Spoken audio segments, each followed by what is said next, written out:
The wind howled through the empty streets of Winter Haven, a small mountain town nestled in the heart of Colorado. Snowflakes swirled in angry gusts, piling up against storefronts and parked cars, transforming the once picturesque Main Street into a desolate winter wasteland.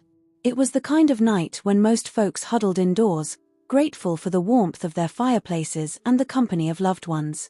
But Leo Mitchell wasn't most folks. At 62, Leo's weathered face told the story of a man who had seen his fair share of storms, both literal and metaphorical.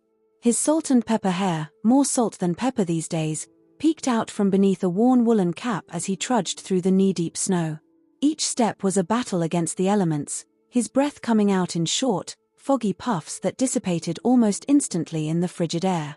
Leo had spent the better part of 4 decades chasing stories as an investigative journalist, from the bustling streets of New York City to war-torn countries halfway across the world. But retirement had brought him to Winter Haven, a place where he thought he could finally slow down and maybe write that novel he'd been putting off for years. Tonight, however, something had pulled him from the comfort of his small cabin on the outskirts of town. A feeling, a hunch, the kind that had led him to break some of the biggest stories of his career. As he rounded the corner onto Elm Street, the dim glow of a flickering street lamp caught his eye. It was one of the few still working, most having succumbed to the relentless assault of the blizzard. But it wasn't the light that made Leo stop in his tracks.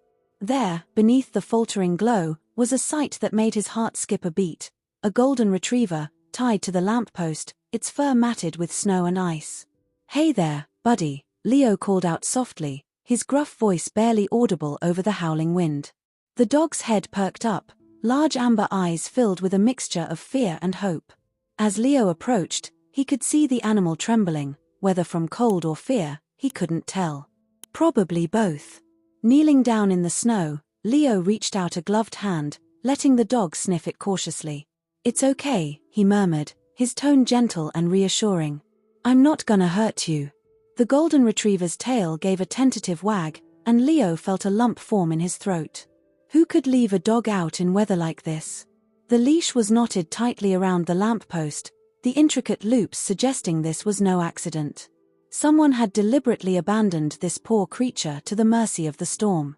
Leo's fingers, numbed by the cold, fumbled with the knots. "Hang on, girl," he said, noticing now that the dog was female. "I'll get you out of here." It took several minutes of struggle before the leash finally came free. The dog immediately pressed against Leo's legs, seeking warmth and comfort. Without hesitation, Leo shrugged off his heavy coat and wrapped it around the shivering animal. "Come on," he said, scooping her up in his arms. "Let's get you somewhere warm." The walk back to Leo's cabin seemed twice as long with the added weight of the dog, but he pressed on, driven by a sense of purpose he hadn't felt in years. By the time they reached the small log structure he called home, both man and dog were covered in a fresh layer of snow. Inside, Leo quickly stoked the dying embers in the fireplace, adding logs until a cheerful blaze crackled to life. He gently set the dog down on the worn rug in front of the fire, unwrapping his coat to assess her condition. She was thin, too thin, her ribs visible beneath her damp golden fur. But there were no visible injuries, and as the warmth of the fire began to seep into her bones, her shivering gradually subsided. Leo rummaged through his kitchen, coming up with a can of tuna and a bowl of water. "It's not much," he apologized, setting the offerings in front of the dog. "But it'll have to do for now." The golden retriever sniffed at the food tentatively before hunger won out, and she began to eat with gusto. As the dog ate, Leo sat back in his favorite armchair, his mind racing. Who did this dog belong to? And why would someone tie her up and leave her to die in the middle of the worst blizzard Winter Haven had seen in years? His old journalistic instincts were kicking in, sensing a story beneath the surface of this seemingly simple act of cruelty. The clock on the mantel chimed midnight, its soft peals a stark contrast to the howling wind outside. Leo realized he'd been lost in thought for over an hour, watching the dog as she curled up by the fire, her eyes heavy with exhaustion. "Well, girl," he said softly, "looks like you're staying here tonight. We'll figure this out in the morning." As Leo prepared for bed, laying out extra blankets on the couch for his unexpected guest, he couldn't shake the feeling that finding this dog was more than just a random event. In his experience, There was no such thing as coincidence. Everything happened for a reason, and every story, no matter how small it seemed at first, had the potential to lead to something bigger. Morning arrived with a tentative peace, the storm having blown itself out sometime in the early hours. Sunlight streamed through the frost-covered windows of Leo's cabin, casting intricate patterns on the wooden floor. The golden retriever stirred from her spot by the now-cold fireplace, stretching and yawning before padding over to where Leo sat at his small kitchen table, a cup of strong black coffee warming his hands. "Morning, girl," Leo greeted her, reaching down to scratch behind her ears. In the light of day, he could see that beneath the dirt and tangles, her coat was a beautiful, rich gold. "Let's see about getting you cleaned up, and then we'll try to figure out where you came from." After a warm bath that left Leo as wet as the dog, and a breakfast of scrambled eggs that they shared, Leo turned his attention to the mystery at hand. The dog wore a collar, a simple leather band that had seen better days. Attached to it was a small, weathered tag that Leo hadn't noticed in the darkness of the previous night. Squinting through his reading glasses, Leo made out the name Amber etched into the metal. Below it was a phone number, but the last few digits had been worn away, rendering it useless. "Amber," Leo said, testing out the name. The dog's ears perked up, and her tail gave a small wag. "Well, at least we know what to call you. Now, let's see about finding out where you belong." Leo's first stop was the Winter Haven Animal Shelter, a small, underfunded building on the edge of town. Sarah, the young woman who ran the place, greeted him with a tired smile. Her eyes widened when she saw Amber. "Oh my goodness," she exclaimed, kneeling down to pet the golden retriever. "Where did you find her?" Leo recounted the events of the previous night, watching as Sarah's expression shifted from concern to anger. "That's terrible," she said, shaking her head. "But I'm glad you found her, Mr. Mitchell. Poor thing wouldn't have lasted long out there. Any idea who she might belong to?" Leo asked, hope in his voice. But Sarah shook her head. "I don't recognize her, and we haven't had any reports of missing golden retrievers. But," she added, her brow furrowing, "there's something familiar about her. I just can't put my finger on it." Leaving the shelter with more questions than answers, Leo decided to canvass the town. Winter Haven wasn't big, barely 5,000 souls, and in a place like this, a golden retriever should be easy to place. But as he made his way down Main Street, Amber trotting obediently at his side, he was met with shrugs and shaken heads. It wasn't until he reached Mildred's Diner, a Winter Haven institution known as much for its gossip as its apple pie, that Leo got his first lead. Mildred herself, a spry woman in her 70s with a shock of white hair and eyes that missed nothing, gasped when she saw Amber. "Well, I'll be," she said, wiping her hands on her apron as she came out from behind the counter. "If that isn't Celeste Harper's dog, I'll eat my hat." The name hit Leo like a punch to the gut. Celeste Harper, the town's other journalist, a young woman barely out of college who had arrived in Winter Haven 2 years ago full of fire and determination to make a difference. And who had vanished without a trace 3 months earlier. "Celeste," Leo repeated, his mind racing. "Are you sure, Mildred?" The old woman nodded emphatically. "Positive. That girl came in here every morning for her coffee, and that dog was always with her. Amber, she called her. Sweet thing, both of them." As if to confirm Mildred's words, Amber's tail began to wag furiously at the mention of Celeste's name. Leo felt a chill that had nothing to do with the winter cold. "What happened to her, Mildred?" "To Celeste?" Mildred's face fell, and she glanced around the diner before leaning in close. "Nobody knows for sure," she said in a low voice. "She was working on some big story, wouldn't tell anyone what it was about. Then one day, poof, gone. Left everything behind, her apartment, her car, everything. Police said she probably just up and left, but I never believed it. Not Celeste. She wasn't the type to run away from anything." Leo's mind was whirling with possibilities. A young journalist disappears while working on a big story, and months later, her dog turns up abandoned in a snowstorm? It was too much to be coincidence. "Thanks, Mildred," he said, his voice distant as plans began to form in his head. "You've been a big help." As Leo left the diner, Amber at his heels, he felt a familiar rush of adrenaline. It was the feeling he used to get at the start of a big investigation, when he knew he was onto something important. Something dangerous. Looking down at Amber, who gazed back at him with trust in her amber eyes, Leo made a decision. "Looks like retirement's over, girl," he said softly. "We've got a mystery to solve." The snow crunched under their feet as they made their way back to Leo's cabin, the winter sun casting long shadows across the town. Whatever had happened to Celeste Harper, whatever story she had been pursuing, Leo was determined to find out. For Celeste's sake, for Amber's, and for his own peace of mind. As they reached the cabin, Leo paused on the porch, looking out over the snow-covered landscape of Winter Haven. Somewhere out there were answers, and he was going to find them. The game was afoot, and Leo Mitchell, investigative journalist, was back on the job. The following days saw Leo Mitchell fall back into old habits he thought he'd left behind in his reporting days. His small cabin, once a haven of retirement tranquility, transformed into a makeshift investigation hub. The kitchen table disappeared under a spreading mass of notebooks, town records, and printouts of old news articles. The quiet tick of the mantel clock was now accompanied by the constant hum of Leo's ancient laptop, pulled out of storage for this unexpected return to journalism. Amber, the golden retriever who had sparked this investigation, became Leo's constant companion.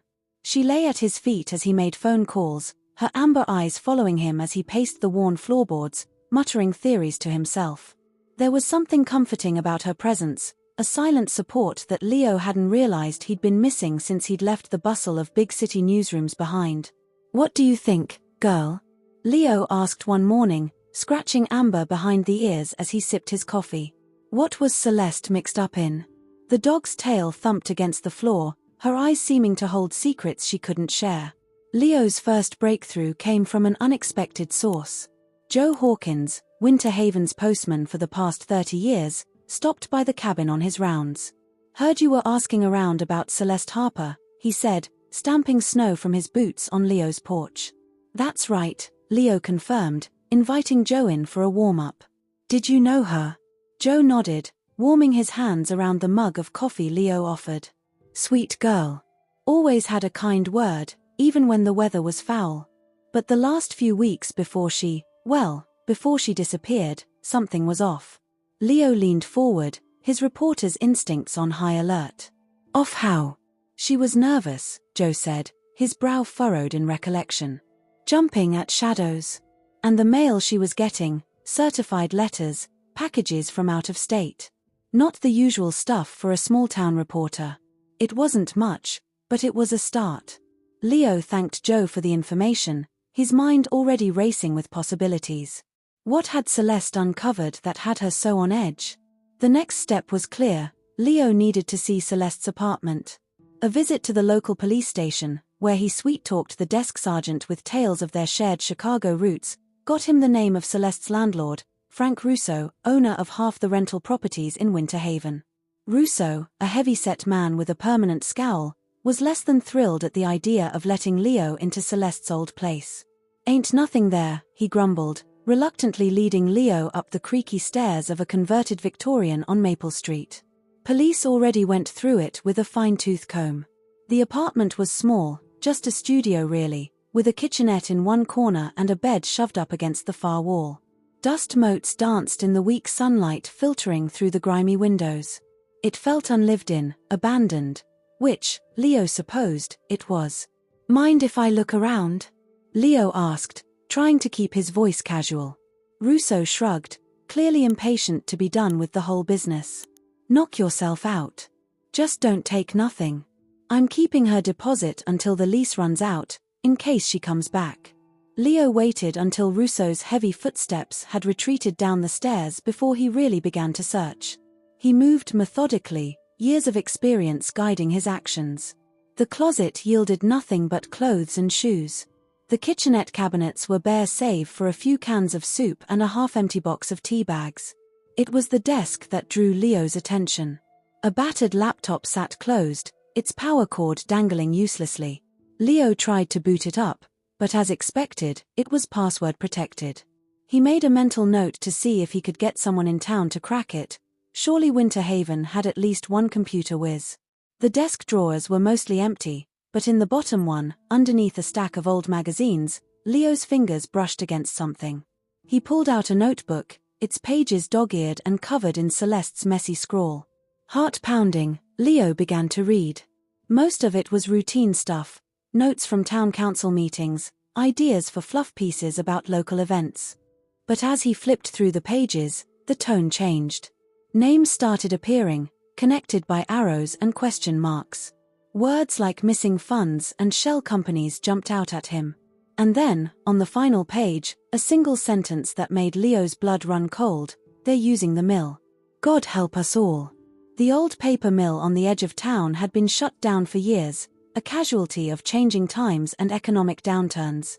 It stood as a hulking reminder of Winter Haven's more prosperous past, its abandoned buildings slowly being reclaimed by nature.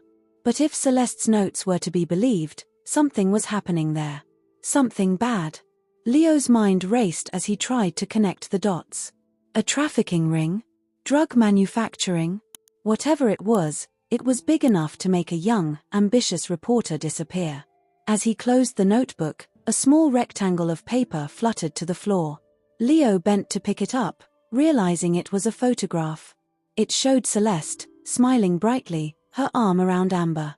They were standing in front of a cabin in the woods, pine trees stretching up behind them. Leo didn't recognize the location, but he tucked the photo carefully into his pocket. It felt important, somehow. Just then, a noise from outside caught his attention. Leo moved to the window, peering out cautiously. A black SUV with tinted windows was parked across the street, its engine idling. As Leo watched, a man in a dark suit got out, looking up at the apartment building with obvious interest.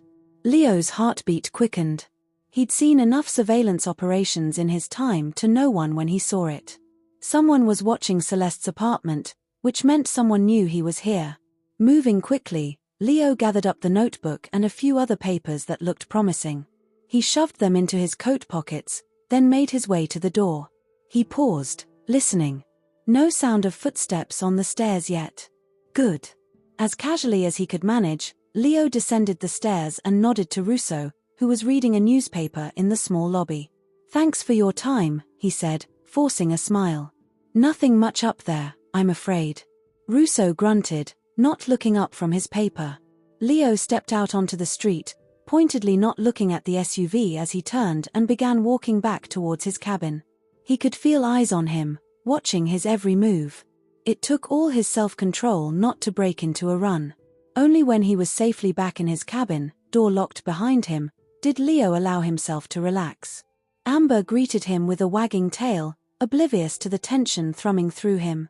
"Oh, girl," Leo sighed, sinking into his armchair. "What have we gotten ourselves into?" He spread out the materials he'd taken from Celeste's apartment on the kitchen table.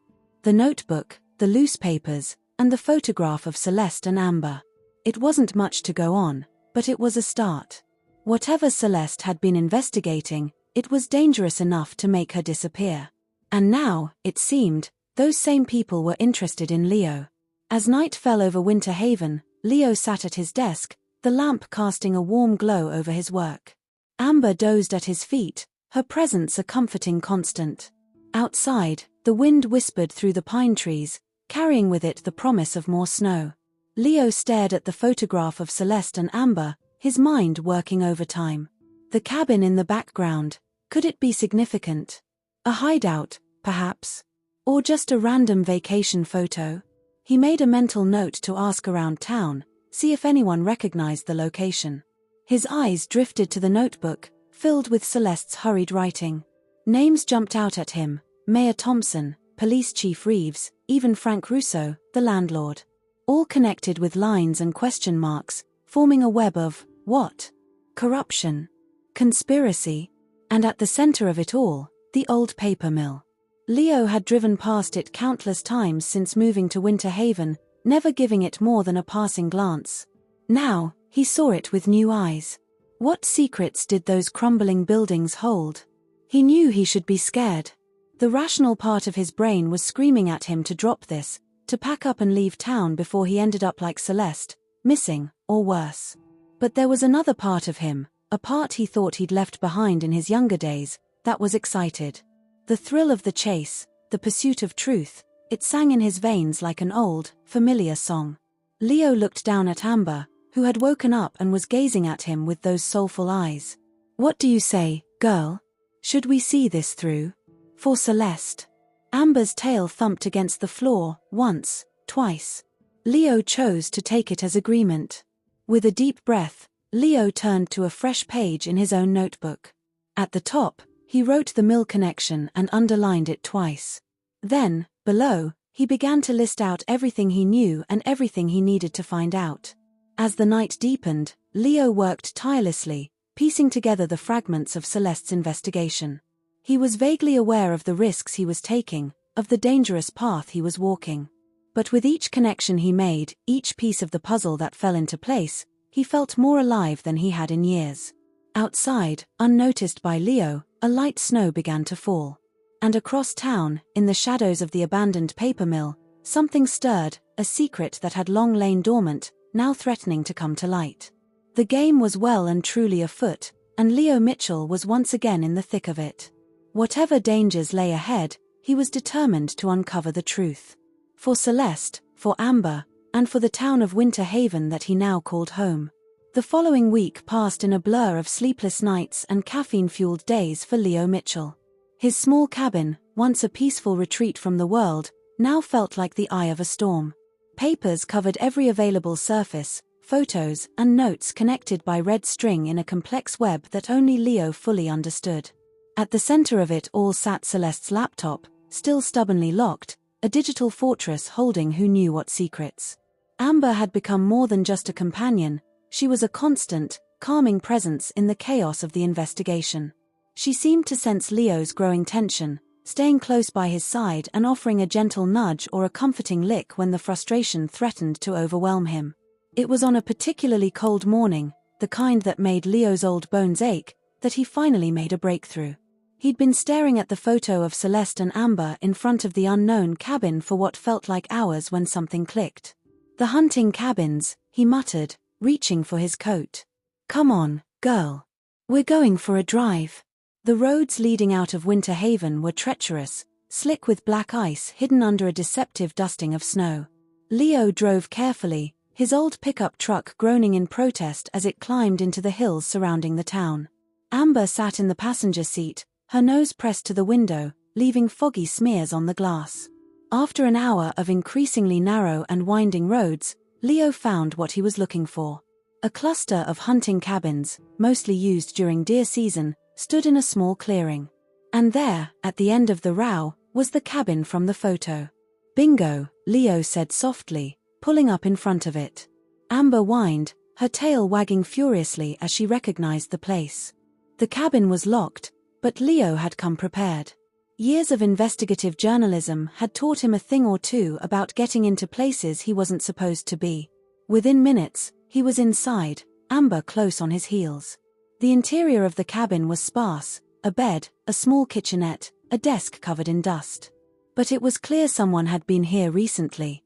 There were fresh tire tracks in the mud outside, and the faint smell of cigarette smoke still hung in the air. Leo moved carefully, looking for anything out of place. It was Amber who found it first. She pawed at a floorboard near the bed, whining insistently. Leo knelt down, running his fingers along the edges of the board. It came loose easily, revealing a small compartment underneath. Inside was a flash drive and a handwritten note. Leo's hands shook slightly as he unfolded the paper. The handwriting was unmistakably Celeste's. "If you're reading this, I'm probably dead. The truth is bigger than I ever imagined. Trust no one. The key to everything is in the mill. Be careful, Leo. They'll stop at nothing to keep this quiet." Leo felt a chill that had nothing to do with the cold cabin. How had Celeste known he would be the one to find this? And what had she uncovered that was worth killing for? The sound of a car engine outside snapped Leo back to reality. He quickly pocketed the flash drive and note, replacing the floorboard. "Time to go, Amber," he whispered urgently. They slipped out the back door just as the front door burst open. Leo caught a glimpse of two men in dark suits before he and Amber disappeared into the dense undergrowth behind the cabin. The trek back to the truck was tense, every snapping twig sounding like a gunshot in the quiet forest. But they made it, and soon Leo was driving back towards Winter Haven, his mind racing faster than the truck could go. Back at the cabin, Leo wasted no time in plugging the flash drive into his computer. It was encrypted, of course, but Leo had picked up a few tricks over the years. After an hour of work, he was in. What he found made his blood run cold. Financial records, surveillance photos, transcripts of phone calls, it was all there. A network of corruption that reached from the highest levels of Winter Haven's government down to the lowliest street cop. And at the center of it all, just as Celeste had hinted, was the old paper mill. But it wasn't just a local operation. The documents on the flash drive pointed to connections with larger criminal organizations, stretching across state lines and even into neighboring countries. Winter Haven, it seemed, was just one small cog in a much larger, much more dangerous machine.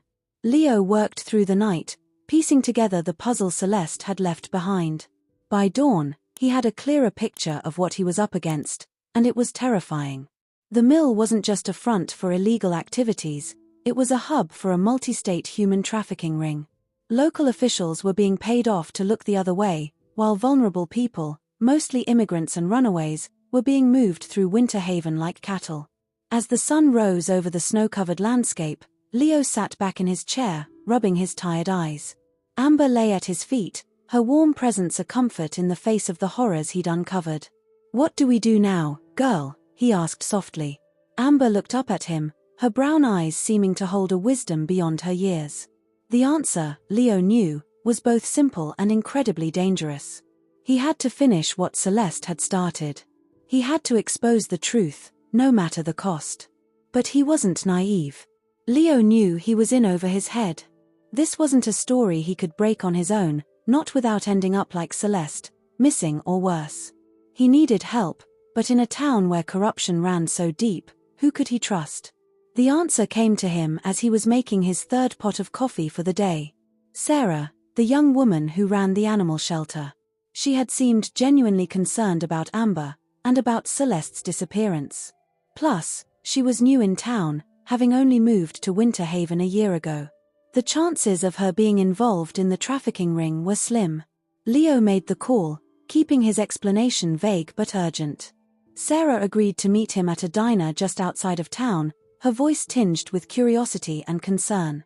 As Leo prepared to leave, he noticed a black SUV driving slowly past his cabin for the third time that morning.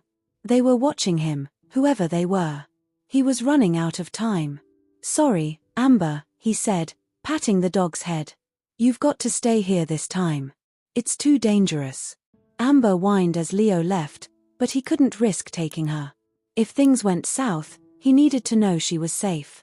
The diner was nearly empty when Leo arrived, just a couple of truckers nursing cups of coffee at the counter. Sarah was already there, sitting in a booth at the back, her face a mixture of concern and curiosity. "Mr. Mitchell," she said as he slid into the seat across from her. "What's going on? You sounded worried on the phone." Leo took a deep breath, then began to explain.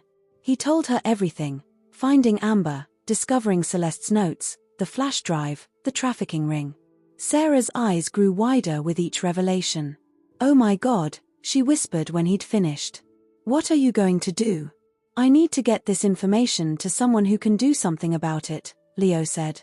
"Someone outside of Winter Haven. The state police, the FBI, I don't know. But I can't do it alone. I need your help, Sarah." Sarah was quiet for a long moment, her fingers tapping nervously on the Formica tabletop.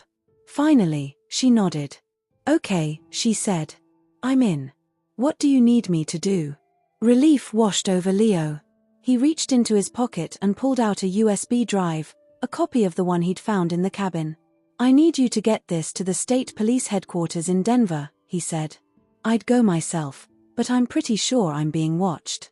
They don't know about you yet." Sarah took the drive, her hand shaking slightly. "What about you?" she asked. "What are you going to do?" Leo managed a grim smile. "I'm going to create a distraction. Give you time to get clear of Winter Haven. And then I'm going to the mill. I need to see for myself what's going on there." "But that's suicide." Sarah protested. Maybe, Leo admitted. But it's the only way.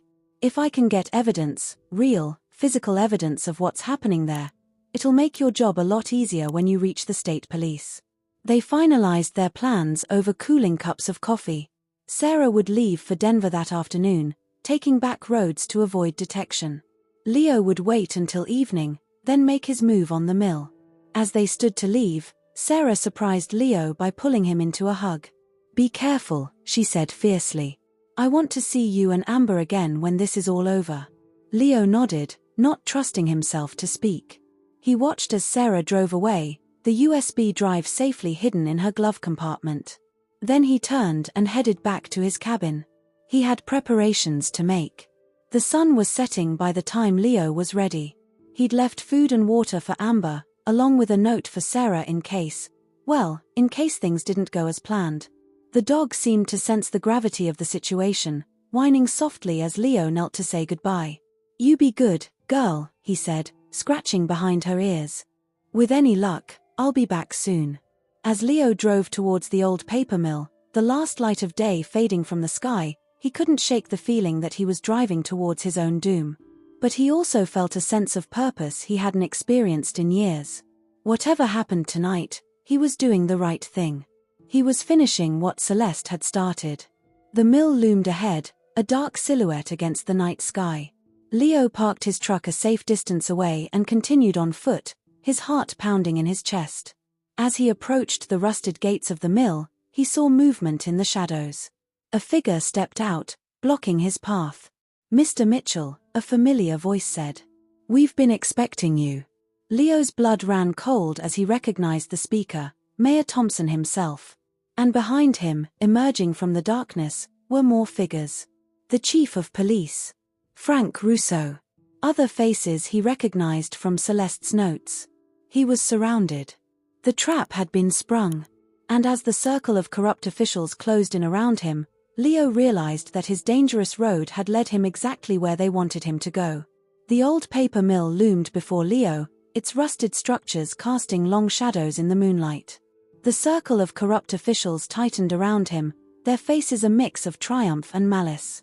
Leo's mind raced, searching for a way out, but he knew he was trapped. Mayor Thompson stepped forward, his usually jovial face twisted into a sneer. "I have to hand it to you, Mitchell. You got further than we expected. But did you really think you could take on the entire town?" Leo straightened his back, determined not to show fear. "The entire town? No. Just the rotten core of it." A chuckle rippled through the group, but there was no humor in it. Chief Reeves, his police badge glinting in the dim light, spoke next. "You should have stayed retired, old man. Now we've got to decide what to do with you." As the group debated his fate in low, menacing tones, Leo's thoughts turned to Amber. He was glad he'd left her behind at the cabin. At least she'd be safe. Maybe Sarah would come back for her after delivering the flash drive to the state police. Suddenly, a sound cut through the night, a bark, loud and insistent. Leo's heart sank as he recognized it. Amber came bounding out of the darkness, her golden fur a blur as she charged towards the group. "Amber, no!" Leo shouted, but it was too late. The dog launched herself at the nearest man, Frank Russo, knocking him off balance. In the confusion that followed, Leo saw his chance. He ducked under the grasping arms of Chief Reeves and ran, Amber right on his heels.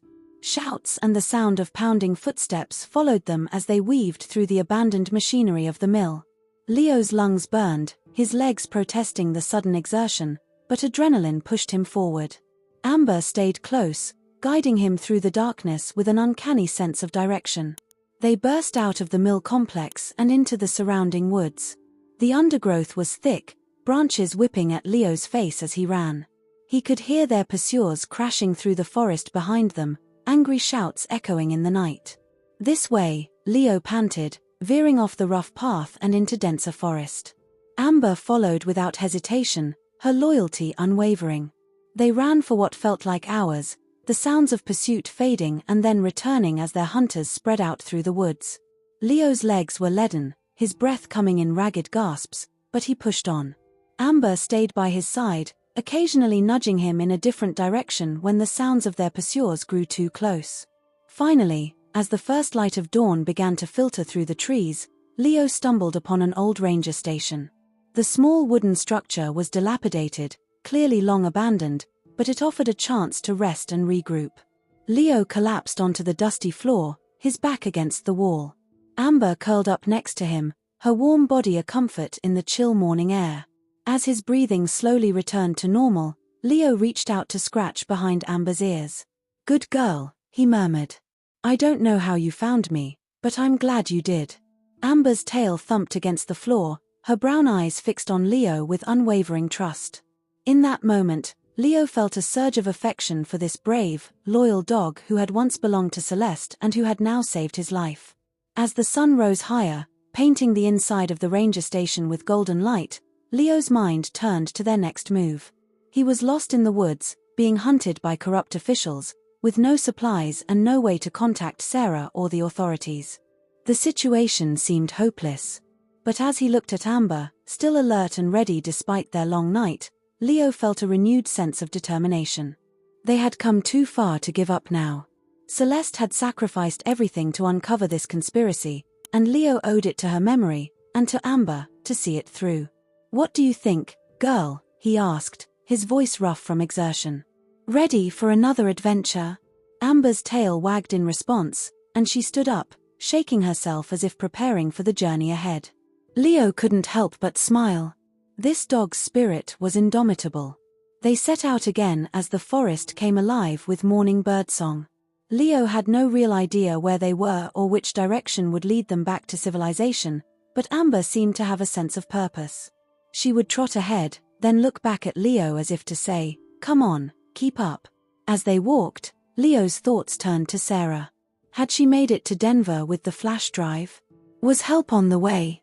He could only hope that she had succeeded where he had failed. The day wore on, the sun climbing high in the sky. Leo's stomach growled, reminding him that it had been nearly 24 hours since he'd last eaten. Amber, too, was showing signs of fatigue, her pace slowing as the afternoon stretched into evening. Just as Leo was beginning to lose hope, Amber's ears perked up. She let out a soft woof and darted ahead. Leo followed, pushing through a dense thicket of bushes, and found himself standing on the edge of a small clearing. In the center stood a cabin, smoke rising from its chimney. Leo hesitated. There was no way to know if the cabin's occupants were friend or foe. But as night was falling and they were both exhausted and hungry, he knew they had little choice. With Amber at his side, Leo approached the cabin and knocked on the door. There was a long pause, and then the sound of footsteps. The door creaked open, revealing an elderly man with a weathered face and kind eyes. "Well," the man said, taking in Leo's disheveled appearance and Amber's wagging tail, "looks like you two have quite a story to tell." The man introduced himself as Jack, a retired forest ranger who preferred the solitude of the woods to the complications of town life. He invited Leo and Amber in, offering them food and a place to rest. As they sat around Jack's small kitchen table, Leo found himself pouring out the whole story: Celeste's disappearance, the trafficking ring, the corrupt officials, and their desperate flight through the forest. Jack listened without interruption, his face growing grave. When Leo finished, the old ranger was quiet for a long moment. Then he stood up and walked to an old ham radio set up in the corner of the cabin. "I think," Jack said, "it's time we called in some help." As Jack made contact with his old colleagues in the Forest Service, explaining the situation and asking them to alert the state police, Leo felt a wave of relief wash over him. They had made it. Against all odds, thanks to Amber's unwavering loyalty and determination, they had found a way to get their message out. That night, as Leo lay on a borrowed cot with Amber curled up at his feet, he reflected on the incredible journey they had been through. This dog, who had started as a stranger in the snow, had become his most trusted ally and friend. Whatever challenges lay ahead, Leo knew that with Amber by his side, they could face anything. The next morning dawned bright and clear. Jack's radio crackled to life with news that a joint task force of state police and FBI agents was on its way to Winter Haven. Sarah had successfully delivered the flash drive, and with the additional information Leo had provided through Jack, they had everything they needed to bring down the trafficking ring. As they waited for the authorities to arrive, Leo sat on the cabin's small porch, Amber at his side.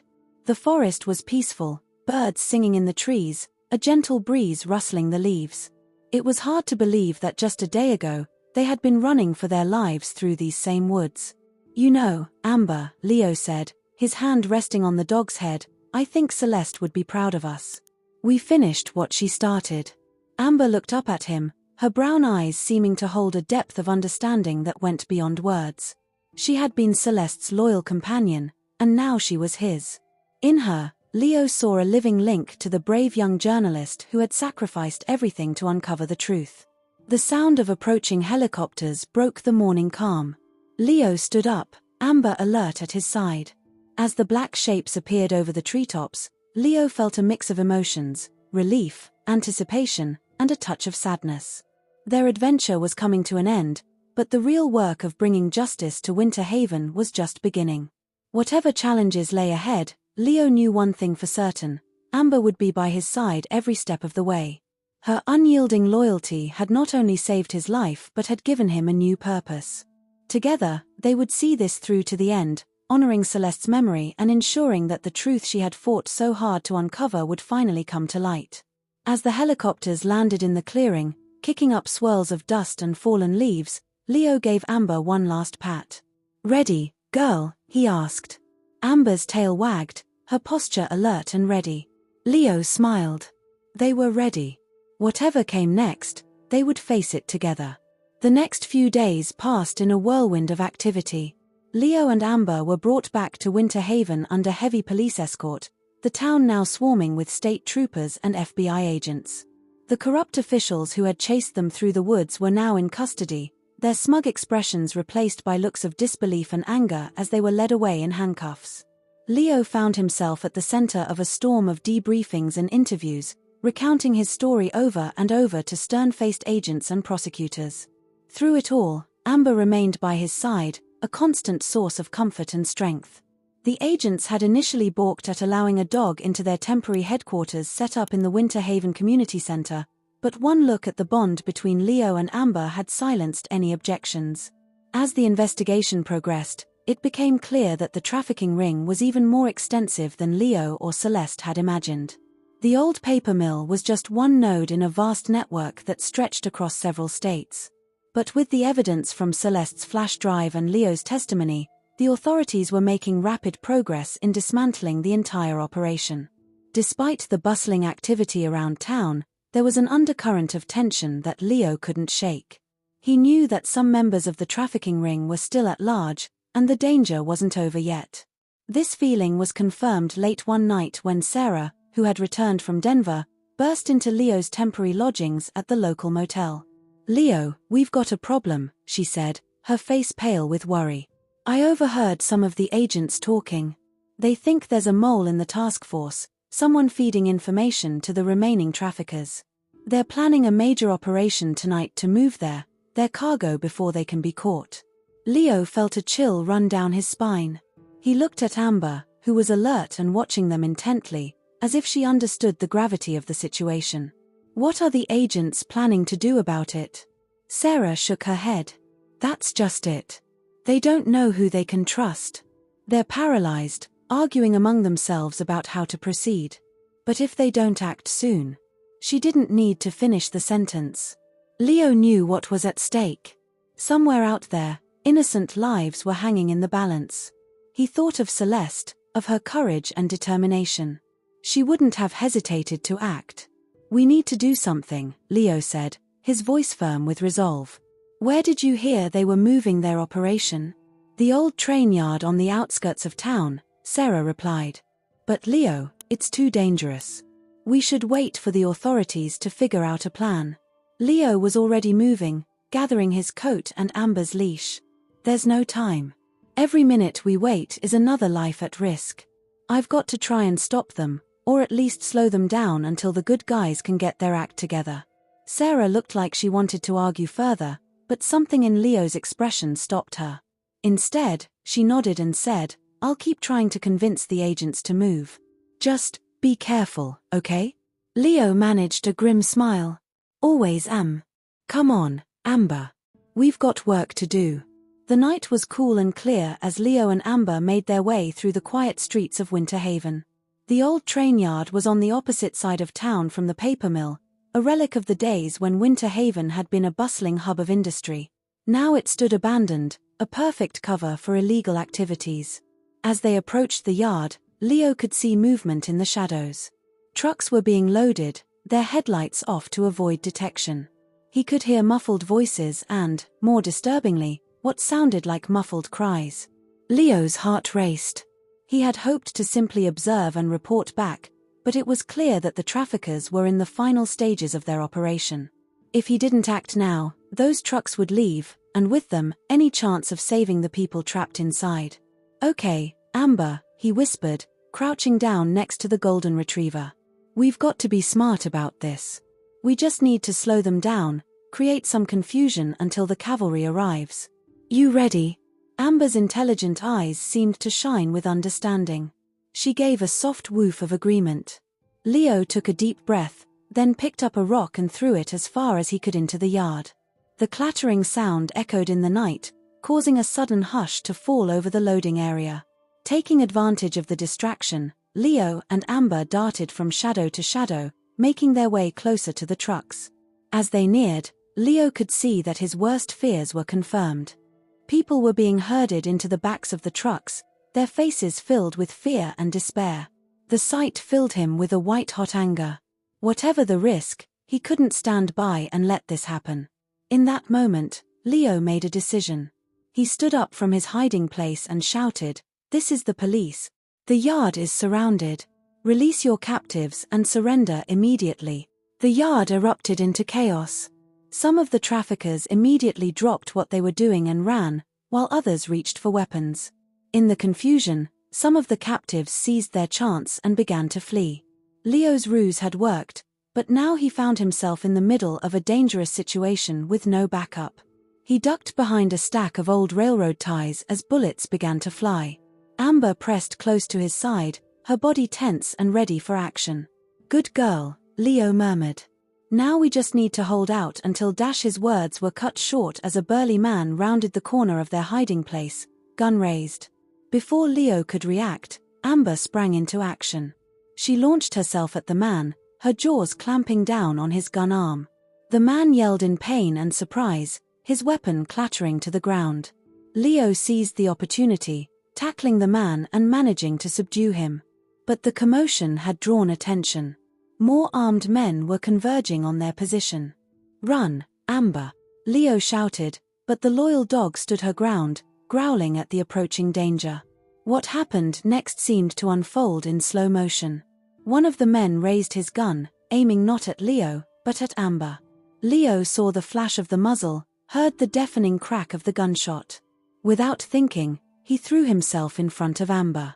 Pain exploded in Leo's shoulder as the bullet found its mark. He stumbled, falling to his knees. Amber was immediately at his side, whining with concern. Through the haze of pain, Leo could hear sirens in the distance, growing louder. Help was finally on the way. But it wasn't over yet. The traffickers, realizing their time was up, were making a final desperate push to escape. One of the trucks roared to life, beginning to pull away with its human cargo still inside. Leo struggled to his feet, clutching his wounded shoulder. "Amber," he gasped, "the truck. Stop the truck." Amber didn't hesitate. She took off like a golden bullet, streaking across the yard towards the departing vehicle. Leo watched in awe as the dog somehow managed to leap onto the back of the truck, disappearing inside. Moments later, the truck swerved erratically, then crashed into a stack of old crates. As Leo limped towards it, he could hear barking and shouts of confusion from inside. Somehow, Amber had managed to disrupt the driver, preventing their escape. By the time Leo reached the truck, the yard was flooded with light as police cars and FBI vehicles poured in. The traffickers were quickly overwhelmed and apprehended. Paramedics rushed to tend to the freed captives and to Leo's gunshot wound. But Leo's thoughts were only of Amber. He called her name, scanning the chaos for any sign of the brave dog. It wasn't until things had calmed down that he finally spotted her, being gently carried by one of the FBI agents. "Amber," Leo cried, his heart sinking as he saw the blood matting her golden fur. The agent carefully laid her down next to where Leo sat on the back of an ambulance, his own wound being treated. Amber's tail gave a weak wag as she saw Leo, but it was clear she was badly hurt. The veterinarian who had been called to the scene worked quickly, but her expression was grave. "I'm sorry," she said softly to Leo. "The damage is too severe. We can make her comfortable, but..." Leo felt as if the world was crumbling around him. He gathered Amber gently into his arms, ignoring the pain in his shoulder. "Oh, Amber," he whispered, tears streaming down his face. "You did it, girl. You saved them. You're the real hero." Amber looked up at him, her brown eyes filled with a love and trust that broke Leo's heart. She gave his hand a soft lick, as if trying to comfort him even now. As the first light of dawn began to paint the sky, Amber took her final breath, her loyal heart finally stilling. Leo held her close, his body shaking with sobs. Around him, the rescued captives were being tended to, the traffickers led away in handcuffs, but for Leo, the world had narrowed to this one moment of grief and love. Sarah appeared at his side, placing a gentle hand on his uninjured shoulder. "Leo," she said softly, "I'm so sorry. But you should know, they found Celeste." Leo looked up, his vision blurry with tears. "What?" "She's alive," Sarah continued, her voice choked with emotion. "She was being held at another location. The information from the raid led them to her. She's on her way to the hospital now." The news hit Leo like a physical blow. Celeste was alive. The woman who had started all of this, who had loved Amber first, had survived. It was a miracle, but one that came with a terrible cost. As the sun rose over Winter Haven, painting the sky in shades of pink and gold, Leo sat quietly, still cradling Amber's body. The loyal dog who had started as a stranger in the snow had become his partner, his friend, and in the end, a true hero.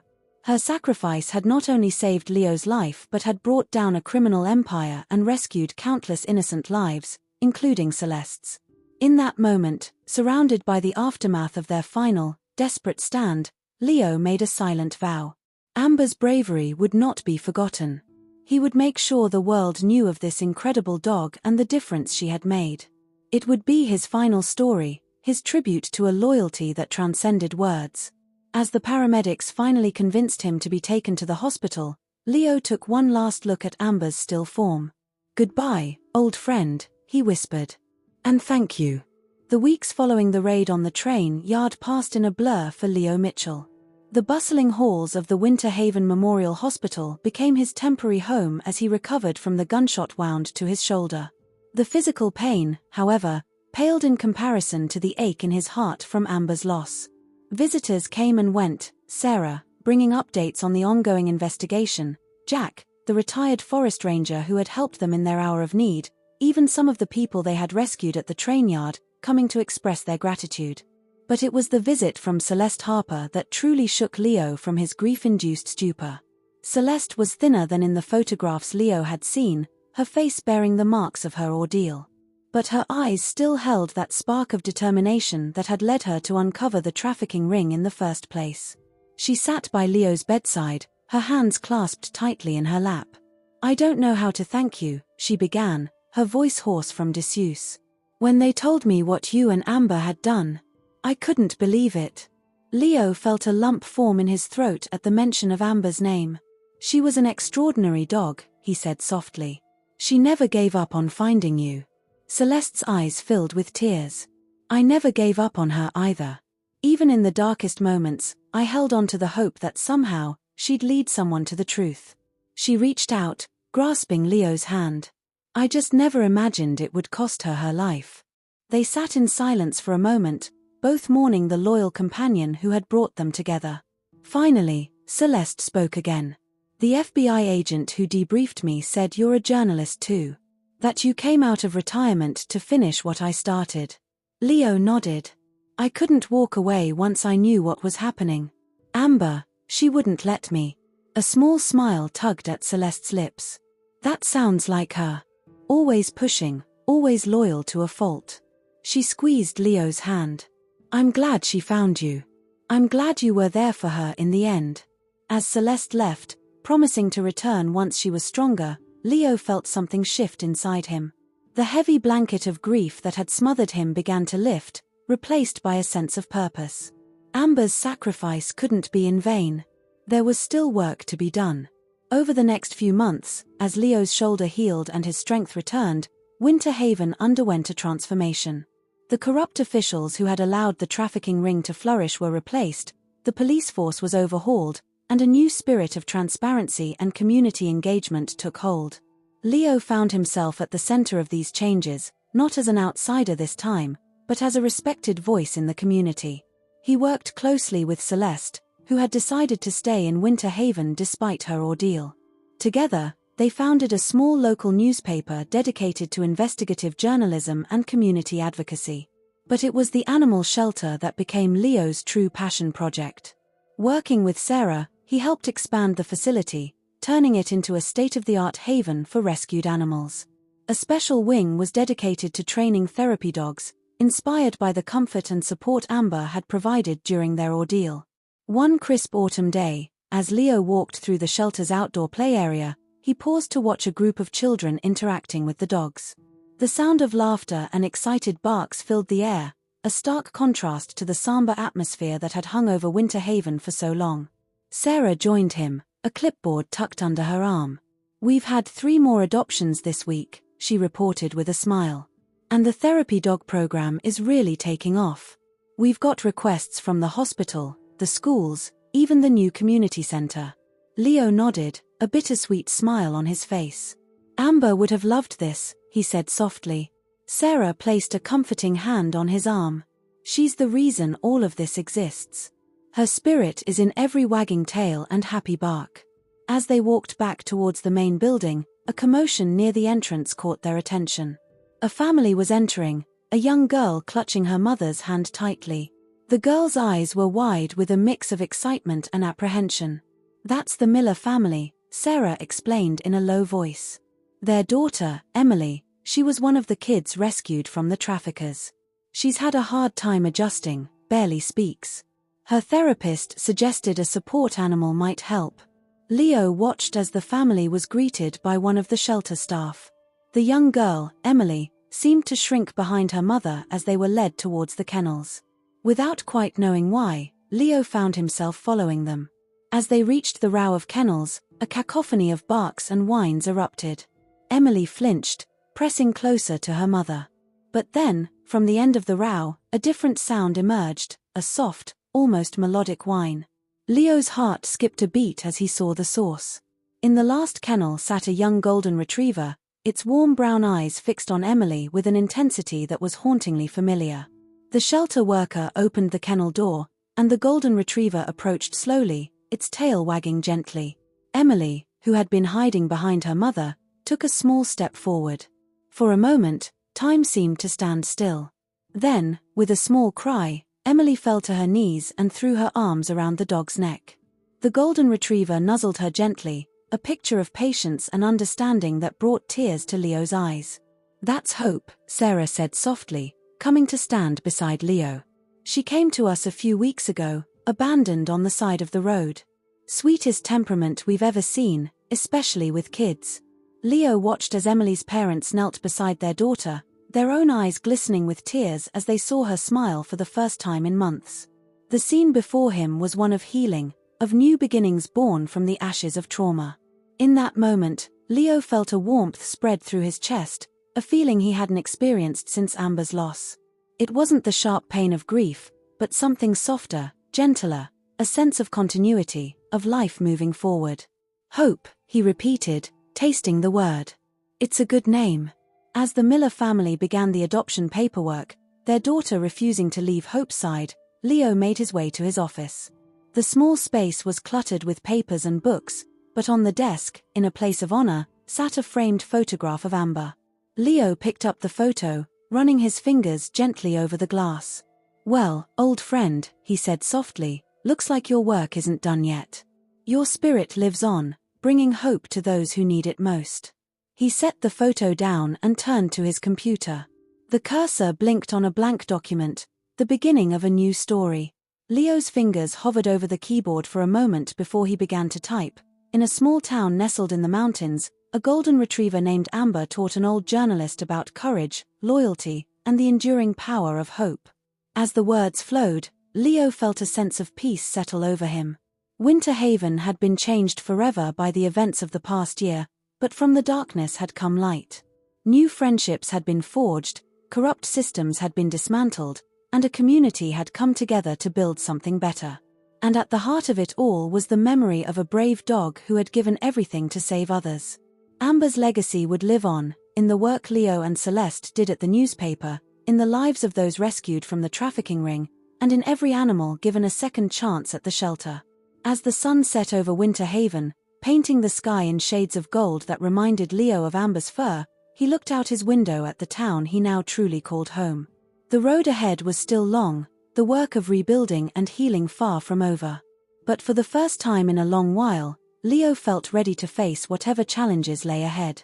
With Hope's arrival, a new chapter was beginning, not just for Emily and her family, but for Leo and for Winter Haven itself.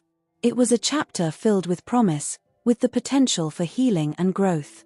And though Amber was gone, her spirit lived on, a guiding light in the darkness, a beacon of unwavering loyalty and courage. Leo turned back to his computer, his fingers flying over the keys as he continued to write. He had a story to tell, of loss and redemption, of unlikely heroes and unbreakable bonds. It was Amber's story, and Celeste's, and his own. But more than that, it was a story of hope, a testament to the enduring power of love and loyalty to change lives and heal even the deepest wounds. As the words poured out, Leo felt a sense of rightness, of coming full circle. He had started this journey as a retired journalist, drawn back into the fray by a dog tied to a lamppost in a snowstorm. Now, he was writing again, driven by a purpose that went beyond mere reporting. He was keeping a promise, to Amber, to Celeste, to himself, to ensure that their story, and the change it had brought about, would never be forgotten. Outside, the first stars began to appear in the darkening sky. Inside, Leo Mitchell wrote on, guided by the memory of a golden retriever who had shown him the true meaning of loyalty, and the enduring power of hope in the face of darkness.